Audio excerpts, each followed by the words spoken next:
No, I am not okay. So about 2 years ago, I watched a movie. Now look, I have a lot of allergies, but never in my life have I had as bad a reaction to anything as I did to this film. Now look, you can judge me for going into a Netflix movie with high hopes, but the fact is, they've made, or at least distributed, a few good shows. And even the bad ones can be a fun watch. Just don't end up grinding coochies with my brother, or I'll literally never talk to you again. But nope, not this one. Oh, I haven't even told you the name yet. It's called Night Teeth. And as much as I was hoping it would be a sequel to the movie Teeth from 2008, there wasn't a single toothy vagina in sight. So disappointing. No, Night Teeth is actually about vampires. Shut up, I know, I'm judging myself too. There's no real good way to preface this agonizing experience, so I'm just gonna get right into it. But first, please go leave a like, subscribe for pain and suffering. My eternal torture begins with a lore dump, which isn't necessarily a bad thing. Great movies like Lord of the Rings have done the same. But I mean, those ones actually did make sense, which is a quality they seemingly forgot to add to this one. However, I won't really be able to explain why until later on, so I'm just going to come back to this part at the end. After that, it opens on a man named Jay and his girlfriend Maria in a laundromat. You scared me. Oh god, the dialogue is already trash. Also, did she just teleport? In the last shot, we see her just opening the dryer and reaching to take out one of her AirPods. Then it cuts to him for 4 seconds, and when it cuts back, she's already at the table having folded some underwear. I know that's just a petty nitpick, but there are so many little things like that in this that it feels like just nobody gave enough of a shit to fix, even though it would have been easy. They drive away, but are pursued by a car driven by someone that Jay describes as a dead man who shouldn't be there. He tells Maria to take the car and flee to her brother's while he warns some people, but finds their lifeless bodies hanging from the ceiling. And when he leaves the building, he finds that the car window was smashed in and Maria is missing. Oh no, she spilled her small container of red paint on the seat. I actually don't know why this looks so fake, since for the most part the blood in this is, like, convincing enough. Oh fuck, that almost sounded like a compliment. Emphasis on almost. Then we finally get to see our main character, Benny, currently proving to be a real go-getter. He's played by George Lendeberg Jr., who I think is most known for Bumblebee and Love, Simon, but he also made a few brief appearances in the Tom Holland Spider-Man movies. This character is pretty bland, not too much personality outside of is awkward and wants to make music, and not that Night Teeth is a particularly good barometer for talent, but from what I can tell, he seems to be a pretty good actor, and his performance is likely the only thing keeping this character from being outright boring to watch. Oh, also, he's a Naruto fan. He has a side gig of writing papers for other students, which is something that never again becomes relevant outside of this small interaction during the opening credits. It's really just meant to show the audience that he's smart without bothering to integrate it into actually meaningful interactions. You know, the classic Mary Sue setup shared by a certain other much-hated Netflix film. But at least in that case, it had some sort of impact on the plot. Geez, when the live-action Death Note is a better example of something, someone really screwed up. Benny lives with his grandmother, and when he gets home, his brother, who just so happens to be our friend Jay from the opening, is there for a visit. Jay drives for a luxury chauffeuring company, but has to cancel his shift that night because someone stole his girlfriend. Not that he divulges that last part to Benny. His little brother offers to cover it for him, and he reluctantly agrees, as long as he pretends to be Jay, which is an odd choice by someone who knows he's being targeted by a person who's already kidnapped a loved one of his. Guess he thinks that lightning never strikes twice, even when lightning's a deranged, bloodthirsty killer. Benny arrives at the client's house and outsteps one of the protagonists of any Gen Zer's childhood. Debbie Ryan, of course, needs no introduction. Even as a pure-blooded Nickelodeon kid, I still have all the lyrics to Jessie committed to memory. And of course, who could forget? I'm Radio Rebel. Benny is very clumsy and awkward around her, even after she tells him that she isn't the main client that he's meant to be driving, though she does tag along. No, the main client is Zoe, and Zoe just so happens to be one of, if not the worst parts of this movie. And I feel really mean saying it, but it's true. She's not too bad at first, but I don't know, her whole character and portrayal just kind of builds up to becoming some sort of bargain bin 2016 Harley Quinn. And I already found the name brand 2016 Harley Quinn insufferable. It also doesn't help that she has the worst lines of all of them, and that is saying a lot. Can you turn the air on? Yeah. Make it icy. Her actress, Lucy Fry, was in Vampire Academy, which was also atrocious. What were you doing with Rose? You were fornicating, weren't you? But she's been in good things too. Like that one show we can't talk about anymore because the main actor did those things. And the Wolf Creek series, which she was incredible in. And is what I have to picture every time I feel like smashing my face through the screen because of this character. Anyway, you know these women are supposed to be cool because they wear chains and have their hair pierced. On their way to the first location, they get to know each other and play some interesting games. Fuck, marry, kill. Me, Blair, your abuela. But they arrive before we get to hear his full answer. Some party. You wouldn't know a party if it fucked you in the face. While waiting on the girls, Benny hears some screams from inside the party, and this gem thing flies out of the door. It was the same type of thing used by Zoe to get them in, so he keeps it, not telling the girls when they emerge. At the second destination, he notices that Zoe left her phone and is getting texts from some guy named Victor, a name Jay mentioned earlier in connection to Maria's disappearance. While snooping, Benny also comes across a bag of bloody money. He flees in fear and has to go inside of the fancy hotel to get away from a cop. The concierge is about to have him escorted out, but he shows her the gem and she takes him upstairs. He then stumbles upon this uncomfortable scene. Remix over there doesn't seem too concerned, but Zoe uses her super speed and strength to pin him to the wall and begins a running gag of making blood-drinking sounds sexual. I bet Jay gives good blood. Which I think could have been an interesting concept, but they never explore it past making snide remarks not even 12-year-olds would find edgy. We just gave those boys the best suck they're ever gonna get. Benny admits his true identity, and to stop Zoe from killing him, she uses one of her 16 wishes to get Benny to agree to take them to Jay. Now, before I go on, I should mention that in this world, having your blood drunk by vampires feels good to at least some people. That, I guess, is part of the sexual aspect. But that's why these guys were letting the two of them do it, and have this whole room and contraption for it. However, the girls were not planning on just giving Daniel and Max there a good night. They were trying to kill them, but one of them wakes up and they have to finish him off. Benny tries to escape and alert the cop, but he turns out to be in cahoots with these undead urchins. No more funny games. God, I wish I was watching Funny Games. Good morning. Okay, so here we go. The film then cuts to this gentleman. He actually appeared in the intro scene as the person following Jay and Maria, and therefore likely the one who took her. But I have quite a bit to say about this character, and thought it was best I wait until now to get into it. He's a vampire who seemingly figured out how to have running blood instead of water, via this system, which he takes a very lackluster selfie with. Now, this at first does look like a very inhumane way to treat people, and it is, but let's not lie to ourselves. This is exactly what your Minecraft villager farm would look like IRL. So don't claim to be morally superior. They're even sitting in goddamn gaming chairs. This man is the aforementioned Victor, our big bad for the movie, and as I mentioned like 2 seconds ago, he is a vampire. Which means this supposedly frightening villain is Victor the Vampire. Victor the Vampire. I don't know if I absolutely hate it or ironically love it. Victor the Vampire is a literal children's book. This is the dumbest thing I have ever heard, and I will never be able to take him seriously. Banicula would be more intimidating than this guy, especially with that little jog he does up the stairs. And much like with the girls earlier, this film is desperately trying to make you think he's a badass by having him not stop at a stop sign. Oh, that's sexy and also dangerous! Anyway, if Victor the Vampire there looks familiar, that means you must have watched the best movie ever made, Agent Cody Banks 2, Destination London. Absolutely nothing, say it again now. As well as the greatest TV show of all time, SAS Rogue Heroes. I know, right? 2 in a row for that one. First David, then Jock. Although I will warn you, my next video will sadly not be on one of Jack O'Connell's movies. Oh yeah, and I guess he was also in some other things as well, but you probably haven't heard of those. Some weird obscure pieces called things like Atonement, Jojo Rabbit, John Wick, as well as that little indie show. What was it? Oh yeah, Game of Thrones, where he just so happened to give the overall best performance in a sea of other elite actors. Yeah, I fucking said it. Come at me, bitch.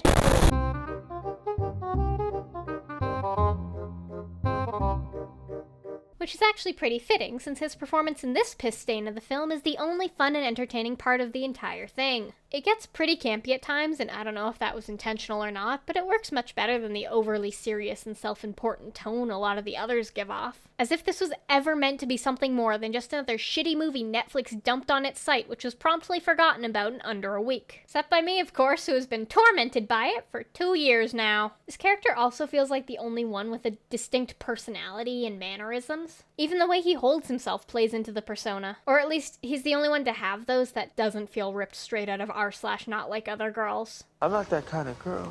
Victor the Vampire makes his way to Megan Fox and Sydney Sweeney's house. The two of them were heavily featured in the marketing, but are only in this one scene, probably trying to capitalize on the resurgence in popularity Jennifer's Body had a few years back. Can't blame them though, I did the same thing. Also, even though I just said I liked most of his acting here, I do have to point out that the dialogue in this is so stilted at times, it occasionally makes his very real English accent sound fake, much like Hero finds Tiffin in the After series, of which, coincidentally, the third entry, After We Fell, was released to streaming only 1 day after this. So over the course of 2 days, Netflix was blessed with as many movies starring brown-haired Brits, also known for their famous relatives, whose rich, moody, and antagonistic characters try to manipulate the people around them in an attempt to fulfill their own selfish desires, and use their annoying, blonde, on-screen girlfriends, played by Australian actresses pretending to be Americans, to do so, with writing so bad that it makes their very real speech patterns sound wrong. What a fortunate 48 hours that was. Megan and Sydney, no, their character names are not important, are like vampire leaders of some type, but Victor the Vampire is staging a coup d'etat, which is why he's having our two fanged friends go to all the residences of all the other important people and killing them.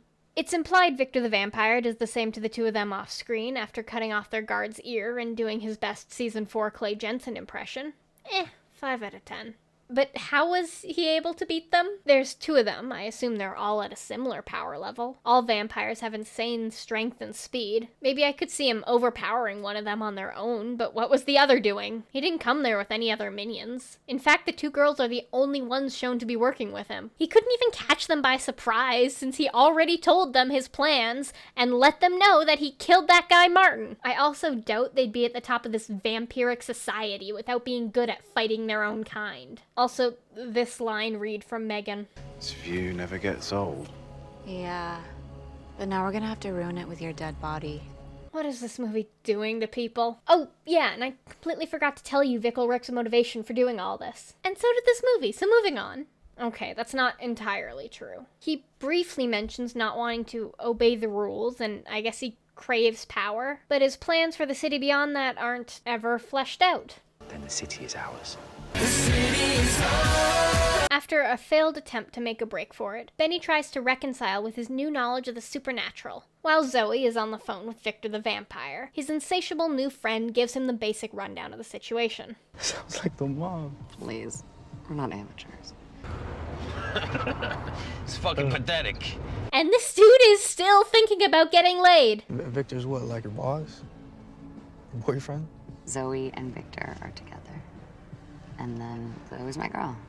Side note, I'm gonna call crap on that. There is no way in hell the 3 of them aren't fucking. He refers to them as his girls. And if vampires were real, they'd be kinky as hell. I think a threesome would be the minimum. So the basic conceit of their scheme is to kill all of the bosses in the same night so they don't have time to realize what's going on and respond. And where Jay comes into it is that when Victor the Vampire tried to recruit him and his fellow, well, they're not really hunters, but Jay runs the gang that protects Boyle Heights, which is a safe zone for humans, and his crew are able to kill vampires, but Jay wouldn't go along with Victor the Vampire's plan. So the women were supposed to bring Jay to him after everything was over, but now they want Benny to lead them to Jay. Although obviously Victor the Vampire didn't have an issue finding Jay beforehand. I know she just suggested using him because she didn't want Zoe to kill Benny, but how was Zoe stupid enough to go along with that? Victor the Vampire wants to use him as insurance, which means absolutely nothing and is just an excuse not to have them kill off the protagonist. Since, spoiler alert, in just a few scenes, Victor the Vampire finds Jay no problem and never incorporates Benny into his plans. I think it was about here I turned it off the first time I ever tried to sit through this mess. It's okay, baby. Baby? Why is this godforsaken movie doing everything in its power to get me not to respect this man?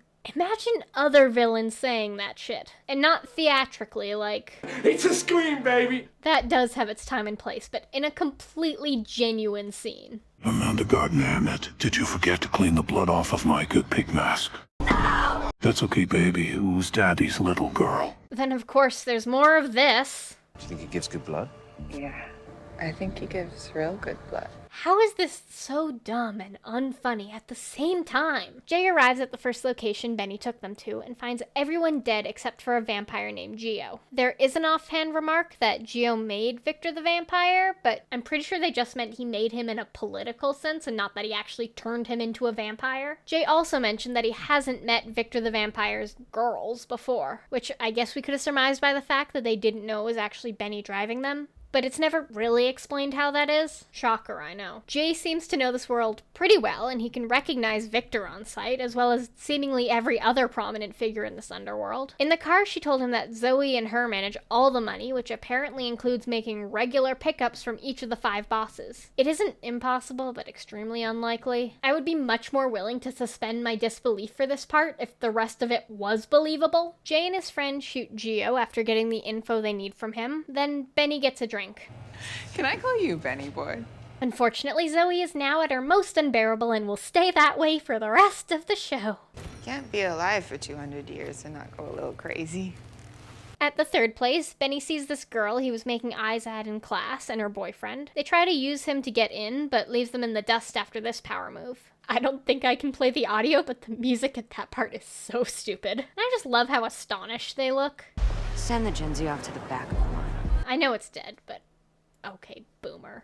Seriously, if you do the math on her real age in the film, she actually is a baby boomer. When they go up to meet the boss, they're met with a surprise. Who are you? Where's Big Lou? Someone more talented than me needs to make that into a rap verse, but remember to put as little emotion into the line as she did. I don't think we've had the pleasure. That sounds familiar. I haven't had the pleasure. Did that phrase just sound so badass, sexy, and cool that they couldn't even wait 10 minutes before throwing it in again? Look, I know I probably shouldn't be the one to judge people for reusing phrases a lot, but then again, I'm not exactly writing movies involving multiple Emmy-nominated actors. I think if I was, I'd at least give it another read-through before handing it in. Or maybe if I'm feeling real spicy that day, I'd even give it a second draft. This one not just written in red crayon all over LA travel pamphlets. The man they're confronted with is an actual vampire hunter, not directly affiliated with Jay. He corners them with his henchmen, though why the women didn't just use their super speed and kill him the second they saw him is beyond me. Just look how fast they are.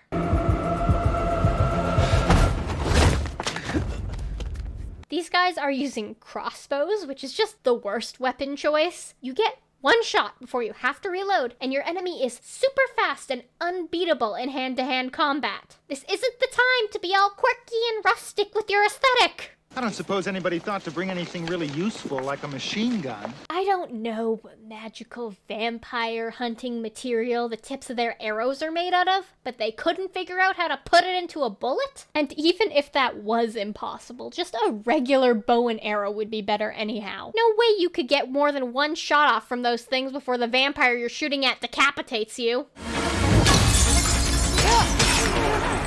How did that help? They act afterwards like he helped them by doing that, but what did that change? It's not like those guys were distracted by it. Neither of them even look up in response to it, and that guy's back was already turned. Even if that really didn't do anything, how have these morons been around for centuries, like Zoe says, and still not expect their enemies to figure out how to kick them? Also, Benny is a complete fucking idiot. He does not comprehend that they are going to kill Jay when they get him, no matter what they tell him. He's just like, ooh, girl, hot, yes, let me lead you right to my brother, who your murderous psychopath of a boss is a bone to pick with. I don't see how that could go wrong. Surely his balls are not blue enough to be that willfully ignorant. Benny could have been rid of the both of them right there. Especially since, though unbeknownst to him, Jay is right downstairs. No. We're not going anywhere till I find out who this Victor fella is, right? And what he wants from my brother. This dipshit deserves to have his brother eaten by a half-baked cryptid. Jay sees his brother leaving with them, but this My Chemical wannabe gets in his way, and we finally get to see what happens when one of these creatures is killed.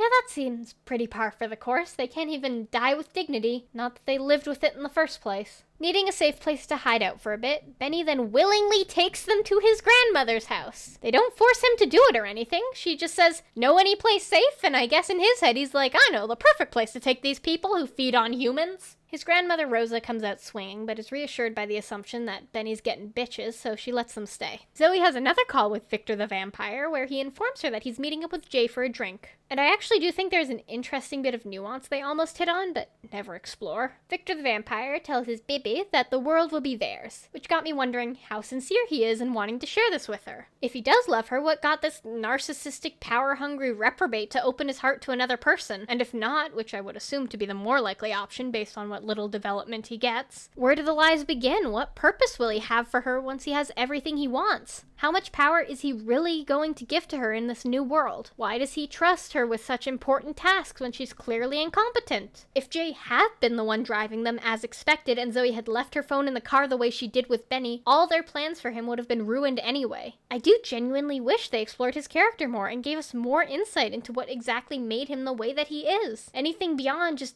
bad guy be evil. Though I guess that never could happen because this film is allergic to scents. Benny grabs some of Jay's leftover weapons, and we finally get a bit of backstory on our female lead. Emphasis on a bit. 50 seconds to be exact. I counted. Also, not to be mean, but his music is a bit lame. Now, I could be way off base with that. I don't know much about music production. However, I think her reaction of, wow, this is great, you should take it to a producer, when it sounds a bit like what happens when someone fools around in GarageBand for 10 minutes is a bit overblown. I'd let you listen to it and judge for yourself, but I think if I did that, Netflix would actually send someone to my house to drink my blood. Zoe then tells them they need to leave, proving this whole grandmother's house segment was nothing but filler designed to make this torturous experience last longer. Okay, I'll be honest, I did smile once during this rotten excuse for the word cinema, and it was in this next scene. Not that that makes it good, but it's a small step up. Jay meets Victor the vampire at a restaurant, who is munching on an overly full-eat steak. Just listen to the thing.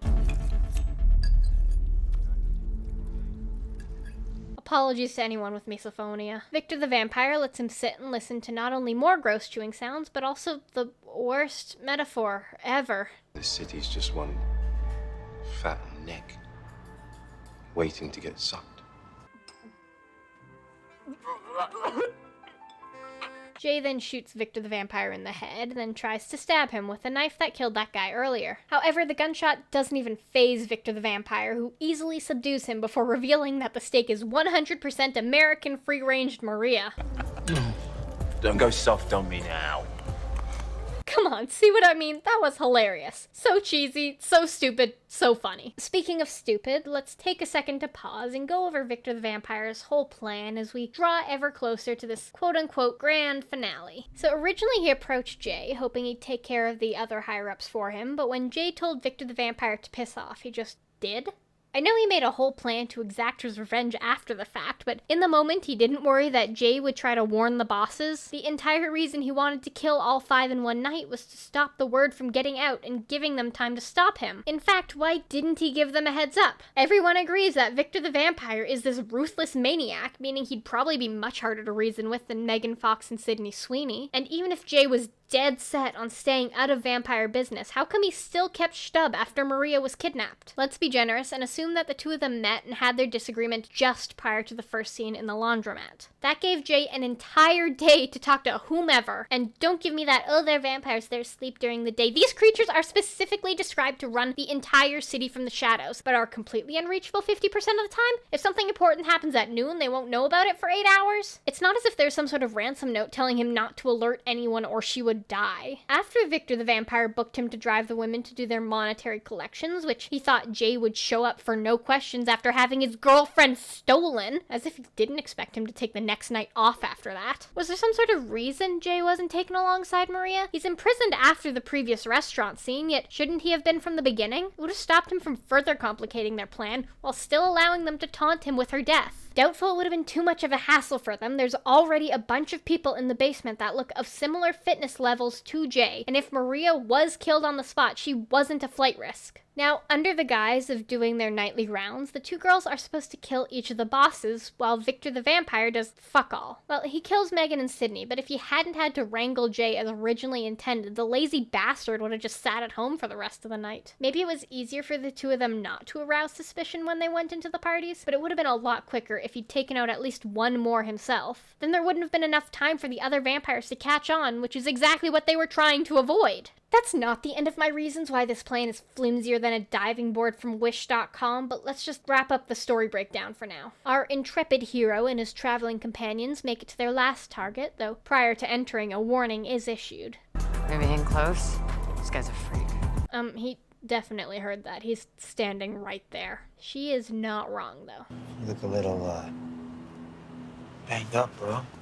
I feel like this might be what Jake Paul's like off camera. Oh, I'm just messing with you, man. I'm goofing. This charming fellow is named Rocco. His face may be familiar due to various characters his actor, Alexander Ludwig, has played, such as Kato from The Hunger Games and someone from the show Vikings. Though it is his voice that haunts me most of all, because I was working in a music store when his recent country album was released, and we played it for an entire week. I'm not a country fan on the best of days, though I can admire certain aspects of the art form. However, to give an indicator of quality, there's a moment where he rhymes, or tries to rhyme, the words ain't and can't by pronouncing the latter as taint, like he's from some old-timey western or something. Maybe you lie. Even though, as the album title would suggest, he's from British Columbia, when we all know the true illiterate wannabe cowboys of the Great White North are the Albertans. Rocco cold reads Benny's sex life as NA, and while Zoe looks for an opportunity to kill him, the other two attempt to change that status by the pool. No, seriously, they attempt to get off while murder is being committed just a few meters away. I think I owe an apology to all those teen couples in horror movies who try to bang in very obviously spooky and haunted locations. These characters have made you look like full-on geniuses with IQs high enough to watch any Rick and Morty episode. Rocco reveals that he knew from the beginning that they didn't come all the way out to District 1 for just a drink, and nearly does me a big favor by almost killing Zoe. But the two lovers decide that their friend being attacked is a bit of a mood killer, even though just a few seconds ago the sweet sound of death was the perfect backdrop for intimacy. However, just before she leaves to help Zoe fight off the newly arrived attackers, she admits that Victor the vampire has Jay. What? They lied and aren't going to spare his brother just because he asked nicely? Manners. Once again, the girls succeed in fending off at least 6 other vampires from what I counted. But on the way out, Zoe is shot by an approaching hunter. It's her own fault though, since I guess they decided to just jog normally instead of using their fucking super speed. Also, I guess these hunters are even more useless than I previously thought. They're not even using the same insta-kill material on their archaic-ass crossbows that Jay had on his dagger. So Benny, who I will remind you just learned that these two knew his brother was taken by their deranged leader, who most likely plans to kill him, mows down one of the hunters with the car and whisks them away to safety. Though this one vampire does attempt to give chase, but he also conveniently forgets to use his super speed, so they easily outpace him in the car. Benny drives them back to Victor the vampire's abode, while the women have a tearful moment in the back seat due to Zoe's worsening condition. The night's over. Betty, she needs blood. Debbie, girl, you're in the last 22 minutes of a Netflix movie released mid-pandemic called Night Teeth. You can save that type of emotion for something better. I do need to say, as much shit as she gets for her previous Netflix original endeavor, I don't think she does a bad job in this role. To be fair, for the majority, all she's doing is trying to look cool and aloof while the person next to her says one-liners that make Mr. Freeze look like Norm Macdonald. But I don't want to jump off a cliff every time she's on screen, so at least that's somewhat of an achievement on her part. It's dawn as they reach the mansion, and Blair tells Benny to scram before Victor the vampire finds out he's on premises. But knowing Jay is locked up somewhere inside, he disobeys her advice, though not before laying a little trap of his own. Going through the garage, she stumbles upon where his brother is locked up, forever forced to keep trading 3 emeralds for the Thorns enchant. However, with Benny knowing that Thorns is essentially terrible for non-hyper-specific PvP scenarios and heavily decreases your armor durability with each hit, he attempts to break Jay out in hopes of getting him looting 3 instead. Though he is stopped by a suddenly appearing Victor the vampire, who is unfortunately all out of lecterns. He then attempts to bargain with the crazies. Shockingly, it doesn't work, so he goes with plan B, which is just to stab a bitch. That also goes awry, and Blair catches it in the gut instead when she attempts to stand up for him. Wow, she really sided with the guy she met like 10 hours ago over the person she described as her only family, who she's known for 50 years. I know what they're doing is outright evil, but those two don't strike me as the kind of people who've never killed innocent bystanders before. And hey, maybe this isn't the way Zoe normally acts, and she's just simping hard for the British baddie. That would be an interesting angle, so naturally it's never considered. considered. When Victor the vampire turns his attention to the insubordinate, Benny presses the button to start the car, which, due to his earlier rigging, rolls down the hill and smashes the window, sending sunlight onto Zoe, turning her into that marshmallow you dropped in the campfire when you were 5. I mean, if it wasn't in park, I'm not sure how it turned off in the first place, since if it was, it wouldn't have driven down the hill, and I'm pretty sure he didn't have time to rewire the entire car's starting system. But hey, that's just the magic of cinema. Victor the vampire then taunts Benny with his brother on a chain, then non-lethally bites him, I guess just for a taste. But this gives Blair a chance to stab him from behind, though a sharp smack sends her to the floor. Ramsey would be proud of that one. Then Jay runs out of the dark with his hands tied behind his back and runs into Victor the vampire so hard that they fall into the ray of sunlight, killing the dickish Dracula. Which is such horseshit. I know he was just wounded by the stabs, but he also drank human blood seconds prior, so he should heal pretty fast. And even if not, we previously saw Zoe pin up Benny's 6-foot-tall ass off the floor against a wall, and you're telling me that just by running into him, Jay the human is able to not just knock back this insanely strong vampire, but make him fly through the air. No, I refuse to believe it. Victor the vampire could face off against 2 powerful vampires on his own without injury, while Blair and Zoe were able to fend off at least 6. But Zoe and Victor the vampire together couldn't take out 2 dudes. One of them has his arms bound behind his back and an injured Blair. Blair runs over to Benny, who is okay enough to sit up and speak, but has him drink her blood to turn into a vampire anyway, because that's not a life-altering decision you'd need to weigh all the consequences for. It wasn't that much of an emergency. Even if he was supposed to be dying, they have a surplus of human blood around, as well as the tools to transfer it, and from one of Rocco's earlier lines, it seems like they can differentiate blood types by taste. First typo. I'm sure if she had used her goddamn super speed, she could have saved him in time without permanently altering his state of being. I know she's hurt too, but like I said, so much blood around and they heal fast. An unidentified amount of time passes and the brothers meet up, but not before Jay lights a candle at Maria's memorial. It must have been a really awkward conversation trying to explain to her family why her remains were medium rare and smelled like a fancy vinaigrette, yet we are unfortunately not privy to that exchange. They also tease a sequel by saying that there is an impending conflict between the humans and vampires, but as the only person who still cares about this dumpster fire's existence to this day, I can tell you the chances of that happening are 0, thank God. Benny apparently also hasn't pulled out of school, even though his lectures are going to be difficult to get to during the day, since a smidgen of UV light turns him into a fire snake. Which I do have to say, I can relate to. He is confronted by the couple he saw at the club, but he is now too cool for school and offers them a ride, which is very rude because Blair just said that they're running late. I guess what makes someone cool is their lack of respect for other people's time. Duly noted. Then finally, this soul-sucking void attempting to pass itself off as entertainment comes to an end, which is also what you can say at the end of one of my videos. Unfortunately for you, though, that time hasn't come yet. Since before I wrap this up, I want to go back and have a look at the lore exposited to us in the opening sequence. Our humble narrator is none other than Blair herself, who lets us know that vampires are all around us, but we dumb humans have no clue. She talks about the days where humans and vampires hunted each other without restraint, and Boyle Heights of all places was where the biggest resistance to undead influence was within Los Angeles. So, to end the fighting, a truce was put in place, which forced the vampires into hiding, and over time humans forgot they existed, while the vampiric wealth and influence reached new heights. Now all they have to do is obey 3 rules. Don't let humans find out about them, never feed on the unwilling, and do not enter Boyle Heights without permission. Okay, where do we start with all that? Let's actually go from the rules and work backwards. The Boyle Heights one, self-explanatory. Makes sense. Don't feed on someone without permission. Not quite sure how they're supposed to do that without letting people know they exist. Doubtful Jay or the hunters would consent to that, but I guess some humans just already know about them somehow. Like Daniel and the other guy. Are there a lot of people who collude with vampires? Is it just a family thing passed down through generations? But what I understood the least about the info dump is the history lesson.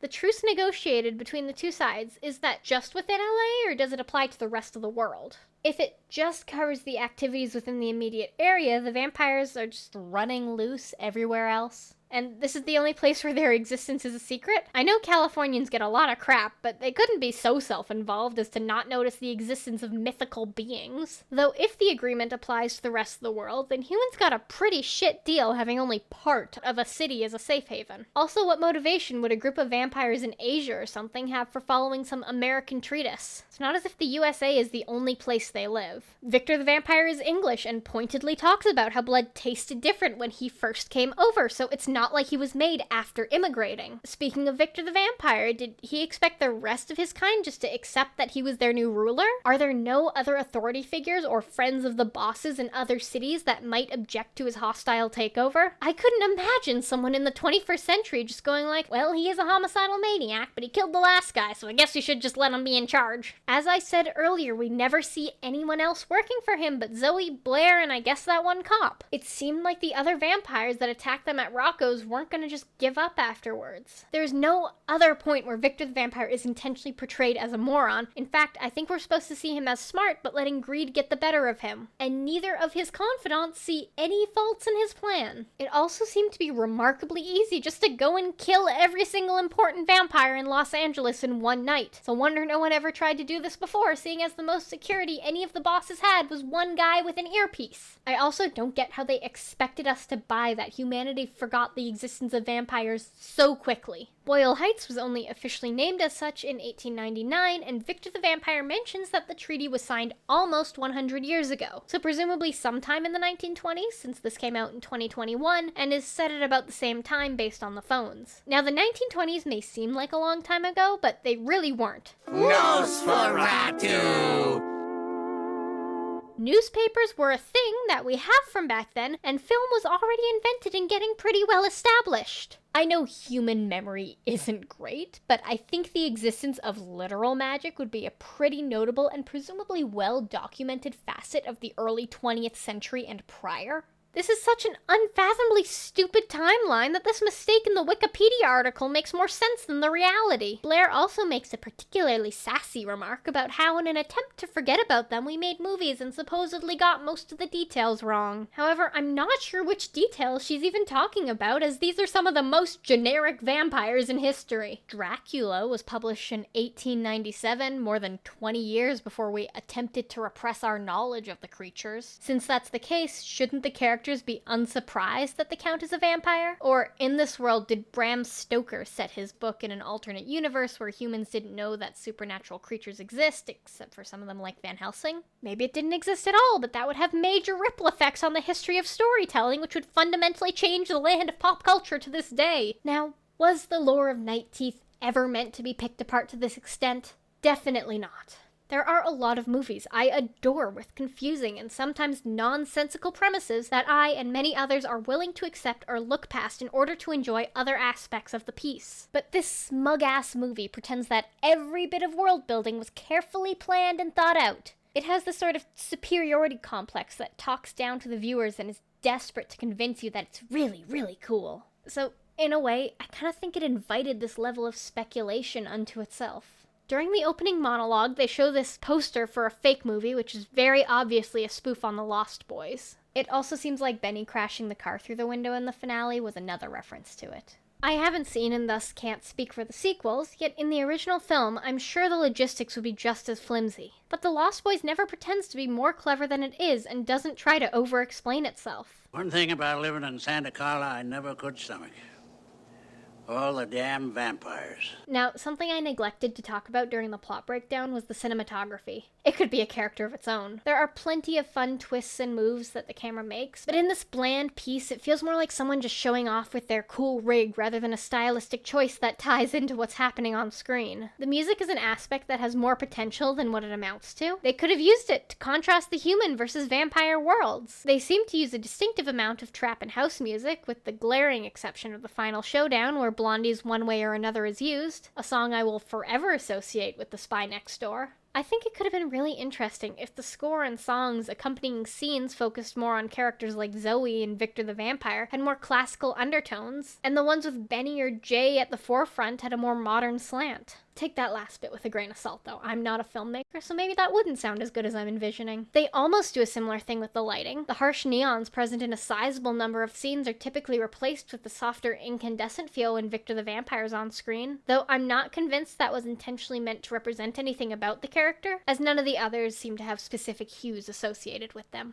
The change for his character likely just stems from the fact that he spends most of the film in houses or that one restaurant as opposed to the clubs and parties the others are at. The stylized lighting is fairly persistent through the middle section of Night Teeth, and much like what I just said about the cinematography, it can be downright gorgeous at times. Though when it's in service of this droll mess, the nice-looking backdrops just tend to feel more claustrophobic than awe-inspiring. The only thing it does is make it feel like a somehow more incomprehensible episode of Riverdale. I do think the whole vampire underworld concept is intriguing. Unfortunately, the way it's executed here feels a tad too reminiscent of John Wick. As a matter of fact, the club scenes from both films are nearly identical in terms of visuals. Frankly, I'm surprised they didn't come up with some sort of an excuse to have Victor the Vampire run through there in a towel. I will give myself props for having up until now resisted the urge to make the low-hanging Twilight jokes, and you might expect me to say that Night Teeth at least surpasses that bar. Though you would be wrong, I'd take that shitty Mormon pro-life propaganda over this any day. One thing I actually think Twilight did a lot better was making the immortal characters feel out of place in the modern world. I could buy that Edward was from another century, but these characters are just your average present-day LA influencers. Zoe is supposed to be 200 years old, yet nothing about the way she acts or speaks reflects this. Yeah, man, I'm fine. I'm living my best life. Anyway, I think I'm gonna wrap this up here. There are a bunch more issues I have with Night Teeth, but if we went through all of them, we'd be here for longer than the runtime of the actual movie. Besides, some of them do get a little bit petty, such as why these vampires choose to live in Los Angeles when they are so easily killed by sunlight. New York or even Chicago would be a far better choice. In a better movie, I'd say it symbolizes how overly secure they feel that even surrounded at every turn by their greatest weakness, they're untouchable. Though here I'm pretty sure it's just a symptom of the creatives behind this agenda just to jerk off the city of Los Angeles at every opportunity. Okay, no, we're done for real now. Thank you so much for watching this all the way through. This video is obscenely late. It was supposed to be up at the end of August. But hey, when this is finally uploaded, it'll be about a week until the actual 2-year anniversary of the movie. I really am timely as ever with this content. This one broke me in so many ways, so I do apologize if I seem very flustered at some points. In my original outro for this, I had a whole thing about supporting the writer's strike, but that's not actually a thing anymore. The actors are still going strong though as of recording this, so if you can, please go donate to them. I'm not sure if Night Teeth specifically is considered struck work. It probably is because it's on Netflix, but I feel pretty safe posting this either way since I don't think anybody's confusing this for promotion. But hopefully if all their needs are met, actors can get paid enough to not shit out crap like this in the future. Yeah, I'm gonna go now, as it hath finally been decreed that I may achieve rest after conquering my demons. Bye.